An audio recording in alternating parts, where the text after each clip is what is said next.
I'm here with Malcolm Bell, CEO of Nova Pacific Metals. Welcome, Malcolm. Good to see you today. Thank you, Bill. It's a real pleasure. I'm wondering if we could please kick off with the Lara VMS project on Vancouver Island and give us a bit of background, some of the history. It's a long-standing mine. It's been around since the 80s. It's had lots of work done on it. Maybe you could detail where you stand right now and the path to commercial production. Right. Well, the Lara deposit was discovered in 82, 83, and 84. Some of the near-surface mineralization is extremely rich. Probably in today's dollars, it runs about $5,000 a ton at surface, which is quite extraordinary. The project benefits from 58,000 meters of drilling historically and about 360 drill holes. It also benefits from 2,000 feet or 600 meters of pre-production underground access right to the ore body via a decline. Today, that would cost Nova Pacific over $30 million to duplicate that kind of work. So we acquired the property in June of 2024 from a prospector in Nanaimo on Vancouver Island. And how he acquired it was that this project's been really on sort of care since 1992, when mineral prices were so low they couldn't put the deposit into production. Gold was $400 an ounce then, and now gold at $2,900 an ounce and silver at $30 has now changed the economics dramatically for this project. So during COVID, all the staff of the previous mining company, they were all working remotely. And as a result, they forgot the expiry date of the work that had to be completed on the property to keep it in good standing. It came open, and a prospector very alertly staked the ground. And we acquired it from him last June for $260,000 payable over 2.5 years. So we now have the benefit of $30 million worth of exploration. We have a fully fledged deposit, which unfortunately we can't call it a current deposit because securities regulations doesn't allow that because of new rules and regulations that came about on the PDAC problem. And but we're fully funded for a 10,000 meter drill program in 50 drill holes. That'll commence as soon as our drill permit is approved, and we'll be twinning a lot of the historical drill holes, and they're very high grade. From there, we'll take the existing drill database, we'll add it to our new database, and by the end of September this year, we'll have a new mineral resource estimate. And with that mineral resource estimate, we can apply for a mining permit. Now, the plan is to mine this deposit from underground using contract miners, keeping the costs low. We bring the ore to surface. We put it into our building, portable building, and we crush the ore and then load it into a hopper for optical ore sorting conveyor. And this has been around and been developed over the last 10 years. It works very well. We're working with a company called Zachary Davy, and they've been involved in 50 ore sorting projects around the world to date. They feel very confident that this project's amenable to ore sorting.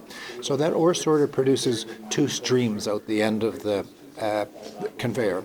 One is waste, which goes back underground, and then the other is what we call direct shipping ore. It's high enough grade that we can ship it directly off-site within hours or days from the time it comes off the end of the conveyor.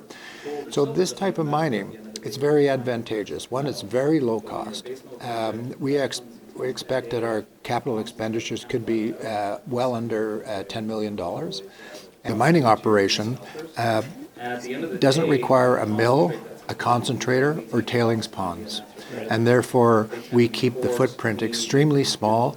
We have to be conscientious of the area that we're working in. Vancouver Island is a rainforest to a great degree. Water is a resource there, and we don't want to contaminate any rivers or streams. We're well away from any major water courses, like the Chemainus River. We're 8 kilometers back from that. And most of the area that we're working in is already cleared several times by clear-cut forestry. And could you, just in the context of the overall project, I mean, I think your point about the environmental side and the keeping that small footprint is essential, particularly in southern Vancouver Island. Yes. I think it's has a fraught history in some respects. But the Anita property you acquired next door, so you've got this economic path to production that you're on. One, what's sort of the timeline to first cash flow? And two, how does the Anita property you acquired that's contiguous to Lara fit into that? Well, that gives us a lot of blue sky, so that we're not just a deposit of the Lara deposit. And I should say that the Lara deposit is open at depth and open along strike. And along strike there is the Anita zone, and we acquired that from 3 geologists that owned the property. 2 are PhDs, and one of those geologists was formerly the chief geologist for the province of British Columbia. So they speak very highly of this, the exploration potential of this land package now that we've assembled it. And we even in the last 2 or 3 weeks, we've acquired another piece of ground tied on to the northwest, which was the subject of a paper by Dr. Giles Peatfield, which shows a 3-kilometer long sodium depletion zone, which is it's part of a subsea volcanogenic event, which these VMS deposits are. It's a signature for a VMS deposit, but not only that, it flanks 2 drilled iron formations that are running 25% iron. Now, those are exhalative iron formations, and they're really the key to finding big deposits. So when the Lara deposit was originally discovered, it was so high grade, they wanted to continue mining, developing that with all the drill holes in a very small area. And the model they were using was the Myra Falls mine to the north. Myra Falls has produced for 40 years and has produced $20 billion worth of ore. And they started with 2 million tons, just like the Lara, with a deposit at surface. But with that, they put it into production, and with the cash flow from that operation, they were able to continue drilling, and they eventually discovered the HW deposit, which kept the mine going for 40 years. Now, there's examples of the prospectivity on our land package now that resembles the prospectivity of the Myra Falls deposit historically. So the Anita deposit has been drilled only with a few holes by Falconbridge back in '84 when they optioned the ground, and they've got exactly the same grades as the Lara deposit, and the Lara deposit has exactly the same grades as the Myra Falls deposit, and we're in exactly the same geological formation. But I should say that being close to the Myra Falls deposit doesn't guarantee that we're going to have a Myra Falls type deposit. But we see a lot of indications on the ground that are extremely favorable. And when you talk about developing, getting to the MRE next September, yes, and then becoming cash flowing, how's the Treasury right now in terms of from here to there? Yeah, we're fully funded for the 10,000 meter drill program, and we have working capital that'll take us right through to the end of the year. So you're fine to... We're in good shape right now. We don't have to go to the bank. And I should say we've got 47 million shares issued. We have 24 million warrants that would be in the money at 40 cents. And with the exercise of those warrants, and hopefully we can get them exercised during this drill program, because we're twinning a lot of historically very high-grade drill results, and we're going to create a lot of excitement in the market, I'm expecting.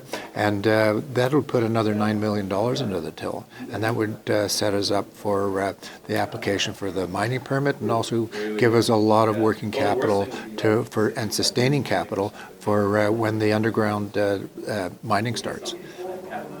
Fantastic. Is there anything you haven't said that you should have said? Well, stay tuned. Yeah, no, it's an excellent story.